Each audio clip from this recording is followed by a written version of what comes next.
Yun, kamusta mga ka-MPD? So for today's video, pag-uusapan natin yung online submission or verification, okay? So please stay tuned, slowly pakinggan, intindihin, panoorin ang video nito. I'm sure makakatulong, especially sa mga kababayan natin na hindi makakuha ng appointment or hindi sila uuwi pa, gusto lang ma-verify yung kontrata nila, okay? So ito po yung video na to. Panoorin nyo, intindihin nyo, then I will explain. Okay? Slowly. Yan, slowly. Intindihin natin. So, ito po yung website ng Migrant Workers Office natin dito sa Dubai. So, makikita nyo dyan sa baba na yan, polodubaiportal.org. Yan po yung search natin sa Google. Kung gusto natin makita kung ano yung mga update from the Migrant Workers Office sa Dubai and Northern Emirates. So, ito yung pagpasok sa website, ito yung mga mababasa natin. So, pag-usapan natin for today's video nga, itong ang online contract verification is now open, sabi dito. So, sabi dito, form number 90, schedule 26 to 28 February 2024 form is available for access.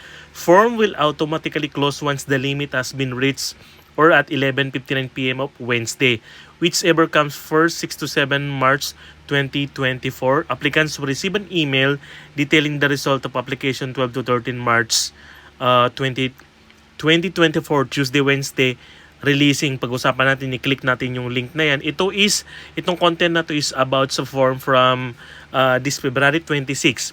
So, February 26, guys, normally po is Monday. So, Monday, Tuesday, Wednesday, yung according sa sinabi nila.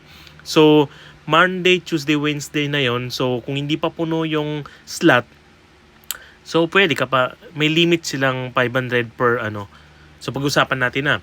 So, itong Form 90 schedule na to, Monday to, Tuesday and Wednesday. Pero pag Monday, pag puno na, wala na. Okay, 26 to 28 February 2024 form is available for access. Form will automatically close once the limit has been reached or at 11:59 p.m. of Wednesday, whichever comes first. So on March 6 to 7, pag ikaw ay nag-submit niyan, applicants will receive an email detailing the result of application. March 12 to 13, Tuesday and Wednesday releasing of approved and verified contracts. Ito, please note the following. All OFW with valid employment visa is issued by any emirate within MWO Dubai jurisdiction may apply. A confirmed flight schedule is not required. So sa online submission na to, hindi kailangan ng confirmed ticket. Okay? Hindi kailangan ng confirmed ticket. Number 2, fair use policy. Please do not submit multiple application as that will result to disapproval. One application per person only, please. Okay? 2 reminders. Number 3, submission of application online does not guarantee approval. So, hindi po ibig sabihin, approve na kayo pag nag-submit kayo online. Your documents will still be reviewed and evaluated. Our team will send an evaluation notice to you via email notifying you of the result. Kaya kailangan talaga correct yung email nyo. Migrant Workers Dubai will discard all unclaimed approved contracts 3 months from the email notification. Okay? So, i-click natin to. Pag-click natin yan, yun, just follow the instruction. Hindi ko na maklik yan kasi naka-register na ako dito. So, lalabas yan, sabi nyo, you already responded. So, pagkatapos nyan, makaka-receive ka ng email ng details ng pag-submit mo. So, ito ipapakita ko sa inyo. Ganito yun, okay? So, ito, naka-receive na ako ng email. So, ito na yung, ganito yung fill-upan natin doon, okay? Okay? So, sabi niya, ang form na ito ay maaaring tumanggap ng application kahit na walang flight schedule. Okay? Kahit na walang flight schedule. Kung may flight schedule, tingnan mabuti ang schedule ng form na to upang malaman kung ang approximate releasing schedule for approved application ay abot sa iyong biyahe. Okay? Ito na yung pinag-usapan natin ito. Kung hindi po abot, ito po ang inyong option. So, sa online submission ng verification na to, mayroon pa tayong mga option. Kinig. Kung hindi po abot, ito po ang inyong option natin. Okay? Pumunta sa Migrant Workers Dubai 1 day before flight. Friday kung ang flight ay Sabado, Linggo or Lunes at dalhin ang kompletong requirements for verification pati ang copy ng confirmed flight ticket. Option number 2. may apply sa form nito. Kung approve ang inyong application, maaaring magbigay ng authorization letter sa iyong representative upang pumunta, magbayad at i-claim ang inyong verified contract. Gamitin ang authorization form na ito. I-click mo yung link na yon dun sa website na yon. Ang authorized representative for claiming approved and verified contract ay dapat magdala ng accomplished authorization letter kasama ang kopya ng ID ng inyong authorized personnel, 2 kopya ng email notice na approve ang inyong application, at 3 kopya ng iyong passport at Emirates ID. Ngayon, option 3 sa ating verification ng contract. Kung mayroong appointment na nakuha mula sa aming appointment system, magpunta sa araw na iyon at dalhin ng kompletong requirements. Now, ito pag-uusapan natin tong online submission na to. Reminders. Make sure to use the correct email address. We will send the evaluation result at the email address indicated in your application. I-double check kung ang email address na ginagamit ay tama. Kung may mali sa spelling o pagkakatype, maaring hindi mo matanggap ang evaluation result na aming ipapadala sa registered email address mo. So, yan yung email ko. Yan. So, terms and condition. By completing and submitting this form, you agree to the following terms and condition of the online application. So, may mga data privacy waiver tayo, documents, fair use policy. Ayan. Andyan yung mga importanteng information na kailangan natin malaman.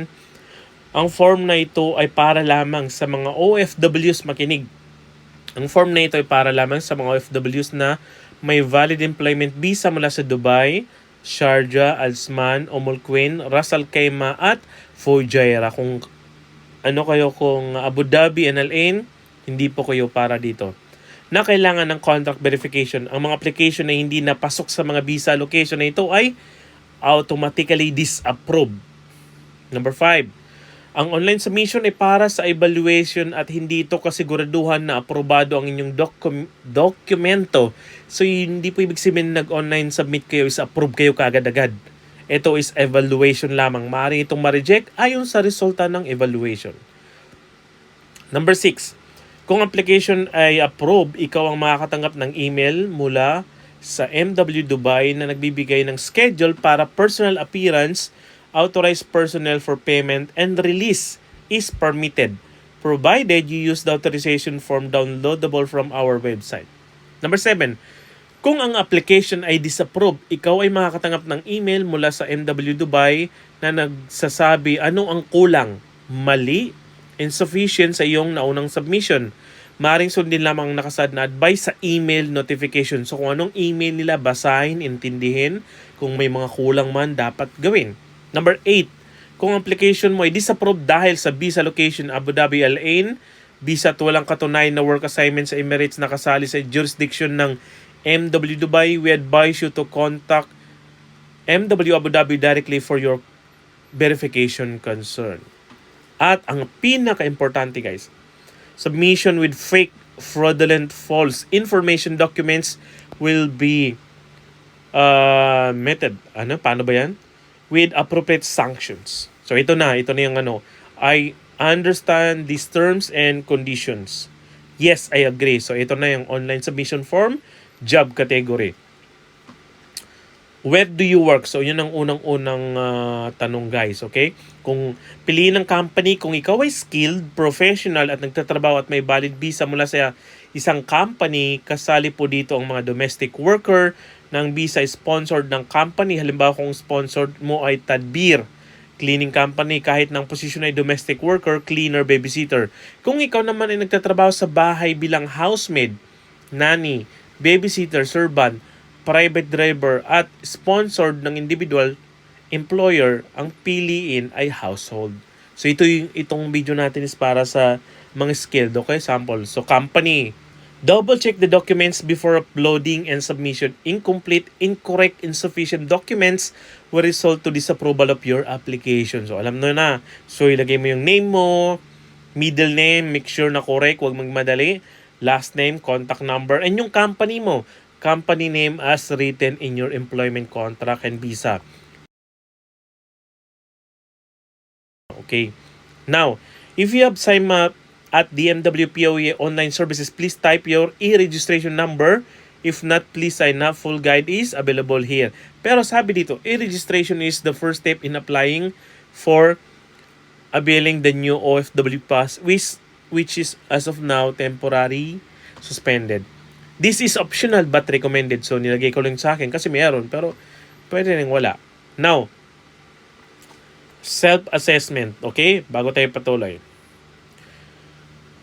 Sa mga susunod na boxes ay dapat i-upload ang kopya ng inyong kontrata. Ito ang mga dapat tandaan upang masigurado na kompleto at tama ang inyong i-upload na dokumento. 1. Valid ba ang inyong kontrata? Sa bawat visa renewal ay at may katumbas na bagong kontrata, siguraduhin na ito ay parehas na valid. Number 2, ang basic salary hindi monthly wage mo ay mas mababa sa 1,500 dirhams, kailangan mo ng salary certificate na nagpapakita kung magkano ang total na natatanggap mo sa isang buwan. Ito dapat ay may pirma at tatak ng kumpanya. Mayroong designated box para sa mag-upload nito. Number 3, ang position designation mo ba sa kontrata, visa, certificate of employment ay pare-parehas? Kung ito ay magkakaiba, kailangan mo ng company explanation letter na nagpapaliwanag bakit ba iba-iba. Merong designated box para mag-upload nito mamaya. Ang pangalan ba ng kumpanya sa kontrata, visa, certificate of employment ay magkakaiba? Kung ito ay iba-iba, kailangan mo ng dokumento na nagpapakita ng relasyon ng mga kumpanya. Mayroong designated box para mag-upload nito mamaya. Okay, yan yung kompletong guide kung gusto mong basahin. So, let's start na. Ito, upload your valid employment contract. Okay? Tandaan, dapat valid ang kontrata at kompleto ang pahina.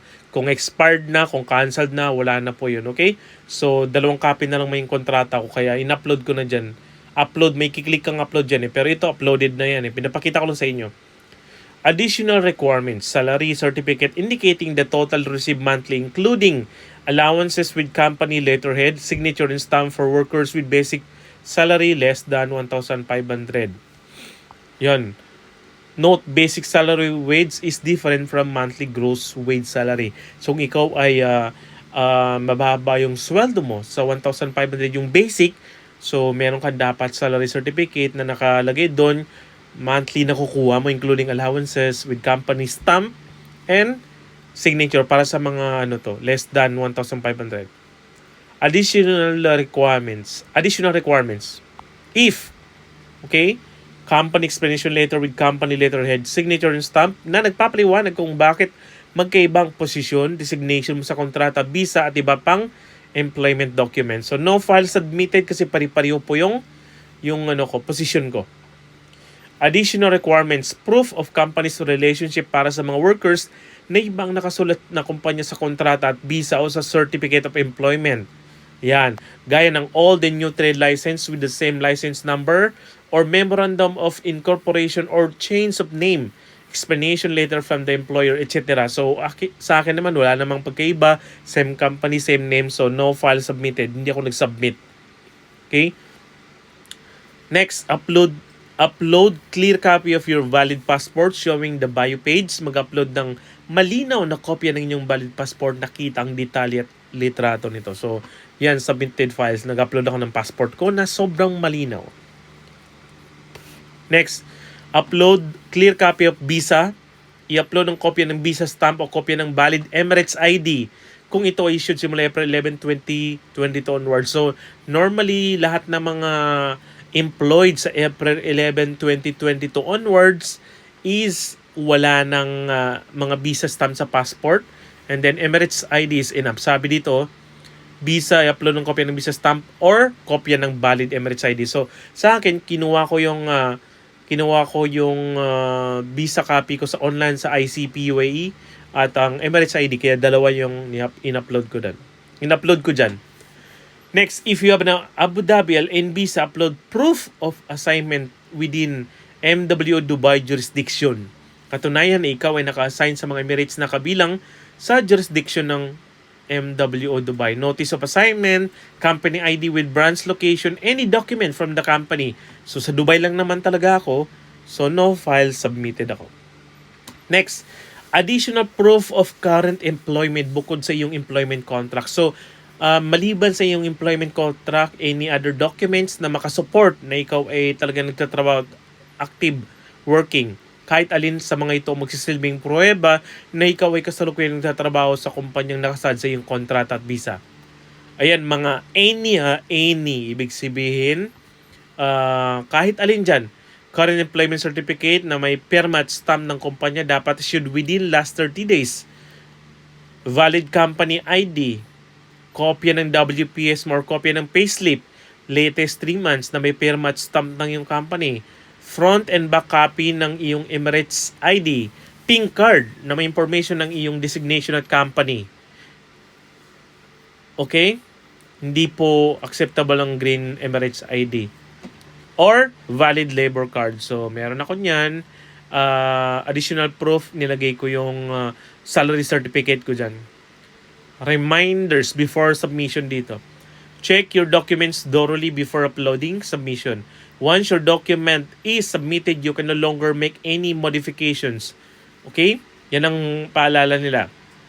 If you submit an application more than once, we will disapprove your application regardless of its content. So, dapat isang beses lang kayo mag-submit. Huwag 2 beses, huwag 3, huwag 4.